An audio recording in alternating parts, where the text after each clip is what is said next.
Hello दोस्तों। आज मैं आपको एक ऐसी कहानी सुनाने जा रहा हूँ जिससे आप सभी कुछ ना कुछ सीख कर जरूर जाएंगे। थोड़ा प्यार, थोड़ी कॉमेडी और थोड़े सस्पेंस का मिक्सचर है ये कहानी। क्योंकि ये कहानी है मेरे दोस्त राहुल की, या यूं कहूँ राहुल के प्यार की दास्तां। कॉलेज के दिन सच में बहुत अलग होते हैं। लाइफ का जो सबसे बेस्ट फेज होता है ना, वो कॉलेज ही होता है। और इस बेस्ट फेज में चार चांद लगाने के लिए होते हैं आपके दोस्त। लाइफ उन दोस्तों के साथ बहुत मस्त चल रही थी और हम सब सिंगल के टैग से बहुत खुश थे। लेकिन हमारे बीच एक बंदा था जो सिंगल के टैग से ना खुश नहीं था। कोई पूछे कि गर्लफ्रेंड है तुम्हारी, थोड़ा चुपता है ये। हमारा एक दोस्त था राहुल, वो ऐसे ही सोचता था।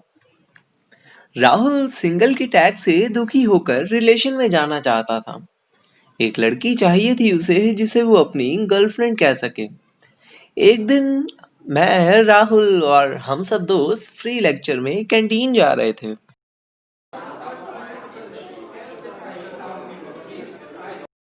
चाय ऑर्डर करी ही थी हम लोगों ने कि राहुल की नजर पड़ी एक लड़की पर।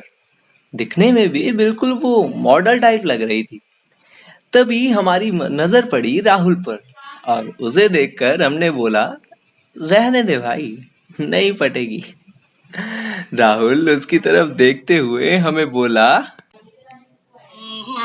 यार मुझे ना लव एट फर्स्ट साइट वाला लव हो गया है। उसके मुंह से ये बात सुनकर हम सब लोग, वो दोस्त, बहुत हंसे और उसे समझाने की कोशिश करी कि भाई कुछ नहीं रखा इन सब में, सब मोह माया है। पर वो आशिक कहाँ समझने वाला था। तभी पीछे से एक आवाज आई, तान्या, ये नाम है उस लड़की का। बहुत पॉपुलर है वो हमारी यूनिवर्सिटी में।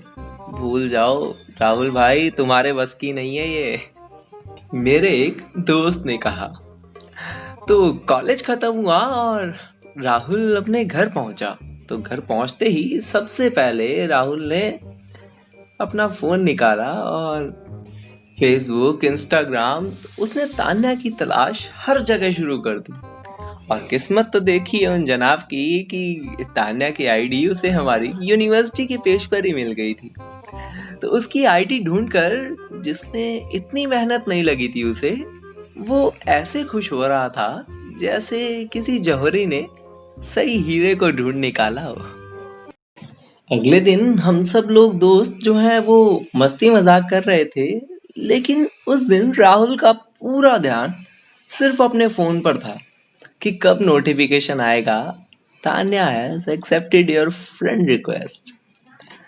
हमें भी समझ आ गया था कि एक और बकरा जो है वो हलाल होने की राह पर है। तभी एक नोटिफिकेशन आया और उसने हमारा और राहुल का ध्यान जो है वो अपनी तरफ खींचा। राहुल का चेहरा देखकर हम सब लोग समझ गए थे कि फाइनली इस बकरे का इंतजार जो है वो खत्म हो गया। उसके चेहरे पर एक बड़ी वाली स्माइल थी और खुशी के मारे बेचारे पे बैठा भी नहीं जा रहा था। तभी राहुल ने ऐलान किया कि आज तुम्हारा भाई जो है तुम सबको पार्टी देगा। हम सब ऐसे थे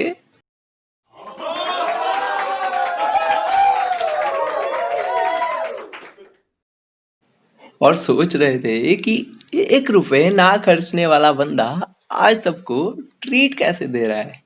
इतना जादू होता है क्या एक लड़की में। खैर हमें क्या, हमें तो ट्रीट मिल रही थी और भाई को खुशी, और हमें क्या चाहिए था। तो शाम को घर जाकर बड़ी हिम्मत जुटाकर राहुल ने तान्या को मैसेज किया और किस्मत तो राहुल के पास थी ही, तो रिप्लाई भी आ गया। वहां से उन दोनों की बातें होना शुरू हुई। थोड़े दिन गुजरे और उनकी बातें, उनका लेवल जो है वो बढ़ सा गया था। पूरा दिन बात करता रहता था राहुल तान्या से। राहुल अब तो घर हो या क्लास फोन में ही घुसा रहता था। बातें करते करते दोनों के नंबर्स भी एक्सचेंज हो गए और 2-3 महीने के बात होने के बाद भी रोमांटिक सी बातें भी स्टार्ट हो गई थी उन दोनों के बीच में।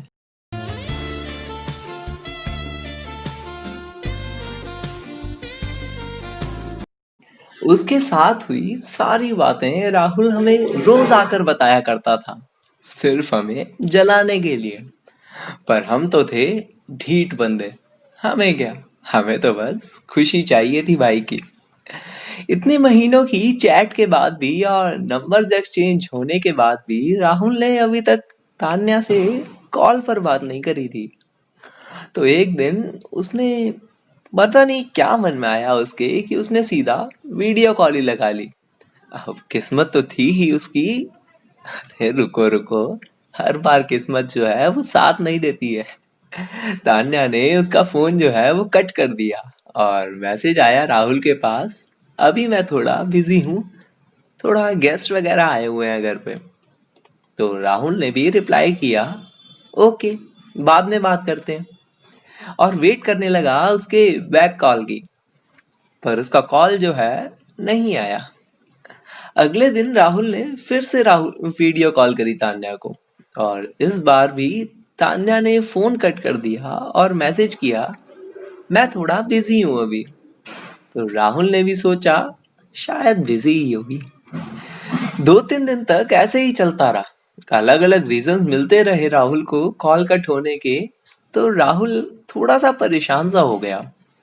उसने आकर हमें बताया कि यार, मैं ना 3-4 दिन हो गए उसे कॉल करते हुए को, लेकिन हर बार अलग अलग रीजंस देके मेरा कॉल काट देती है।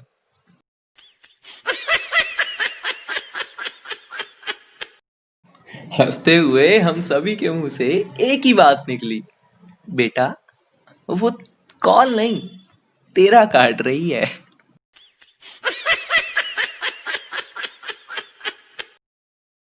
अब जैसा कि आप जानते ही हैं कि राहुल ने तान्या को बस एक ही बार देखा था, कैंटीन में, और उसे अब मिलना तो था ही तान्या से। तो राहुल ने मैसेज किया तान्या को कि चलो ना यार, कहीं मिलते हैं। कब तक ऐसे ही सिर्फ चैट पे बात करते रहेंगे हम। पहले तो तान्या ने अलग अलग बहाने देकर राहुल को टालने की कोशिश करी, पर राहुल कहाँ मानने वाला था। काफी मनाने के बाद तान्या ने कहा, चलो ठीक है, हम कल 3 बजे कॉलेज खत्म होने के बाद फूड रिपब्लिक में मिलेंगे। फूड रिपब्लिक हमारे कॉलेज कैंपस का एक अच्छा खासा और फेमस प्लेस है।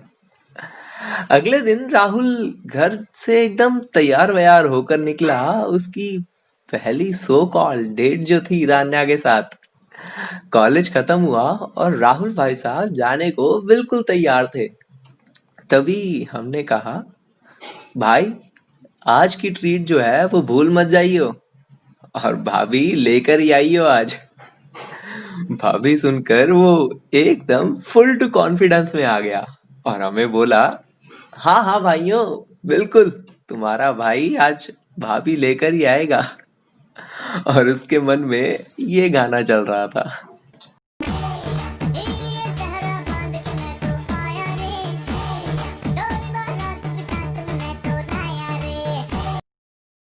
इतना कहकर राहुल जो है वो फूड रिपब्लिक के लिए जाने लगा। बीच में उसके कुछ क्लासमेट्स मिल गए और उससे प्रोजेक्ट्स, असाइनमेंट्स और पता नहीं कहाँ कहाँ की बातें करने लगे। राहुल बेचारा कैसे कहता कि यार, उस मुझे कहीं जाना है, लेट हो रहा हूं मैं। उसका पूरा ध्यान जो है वो अपनी घड़ी पर था। जैसे तैसे बात खत्म करी और 3 बजे से पहले ही वो लोकेशन पर पहुंच गया।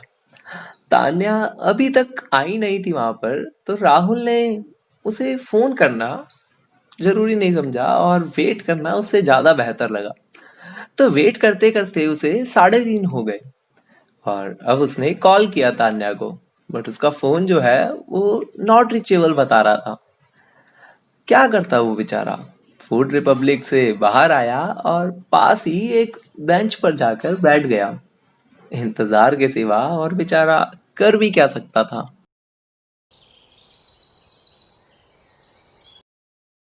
तभी उसकी नजर बेंच के पास एक बैठे एक कुत्ते पर पड़ी।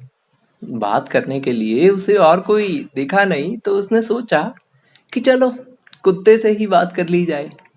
तो कुत्ते के पास जाकर उससे पूछता, भाई क्या लगता है तुझे, आएगी क्या आज वो?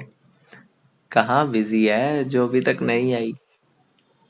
कुत्ते ने भी एक बार आंख खोलकर देखा और कंफर्म किया, ये इंसान किसी और से तो बात नहीं कर रहा। फिर वो कुत्ता राहुल को ऐसे इग्नोर करते हुए सो गया जैसे हम उसकी लव स्टोरीज वाली कहानियों को करा करते थे। लेकिन राहुल कहाँ मानने वाला था। वो बोलता गया और लास्ट में तंग होकर कुत्ते की सटक गई। अगले दिन जब राहुल कॉलेज आया तो उसके कहीं हाथ पर कहीं पैर पर पट्टियां बंधी हुई थी। हमने उसकी ये हालत देखकर उससे पूछा, भाई ये क्या हो गया तुझे? बस इतना कहने की देर ही थी कि उसने अपना पूरा दुखड़ा जो है हमारे सामने सुनाना स्टार्ट कर दिया और लास्ट में बताया कि कुत्ते ने उसे कहाँ कहाँ और कैसे भगा भगा कर काटा है। ये सुनकर हम सब लोग इतना हंसे और वहां खड़े लोग सोच रहे थे कि इन्हें एकदम से क्या हो गया। और लास्ट में हम सब ने फिर वही बात बोली, चिंता मत कर भाई, अभी तो बस कुत्ते ने काटा है, अभी तो वो भी काटेगी। उस दिन घर जाकर उसने फिर से गुस्से में वीडियो कॉल किया और कहा, आज तो बात करनी ही है, चाहे जो मर्जी हो जाए। दो तीन बार कॉल करने के बाद फाइनली तान्या ने उसका कॉल उठाया। लेकिन ना तान्या दिख रही थी और ना ही उसकी आवाज आ रही थी। तो राहुल ने कहा, तुम्हारी वीडियो नहीं दिख रही है। राहुल के दो तीन बार बोलने के बाद फाइनली तान्या उसके सामने आई और वो जैसे ही उसके सामने आई ना, तो उसकी आंखें जो है वो फटी की फटी रह गई। क्योंकि असल में तान्या सामने आई नहीं थी, आया था। मतलब उसके सामने एक लड़का आया और लड़कियों वाली आवाज में बोला, कैसे हो बाबू, कैसी लग रही हूं मैं? और उस दिन के बाद राहुल ने कसम खाई कि वो आज के बाद किसी भी अननोन बंदे से ऑनलाइन जो है वो बात नहीं करेगा। अगले दिन जब राहुल कॉलेज आया और हम सबसे पहले जैसी बातें करने लगा, तो हम सब समझ गए कि इस भाई का कट चुका है। पर किसी को ये नहीं पता था कि इसका इतना गंदे वाला कटा है। तो दोस्तों, यह थी मेरे दोस्त राहुल के प्यार की कहानी। आशा करता हूँ कि आपको इस कहानी से कुछ ना कुछ सीखने को जरूर मिला होगा और आज के बाद आप भी सावधान रहेंगे और सतर्क रहेंगे। मिलूंगा आपसे एक किसी नई कहानी के साथ। तब तक के लिए ऐसी ही इंटरेस्टिंग स्टोरीज के लिए इस चैनल को सब्सक्राइब करें और कमेंट करें सबसे अच्छा पार्ट। Thank you.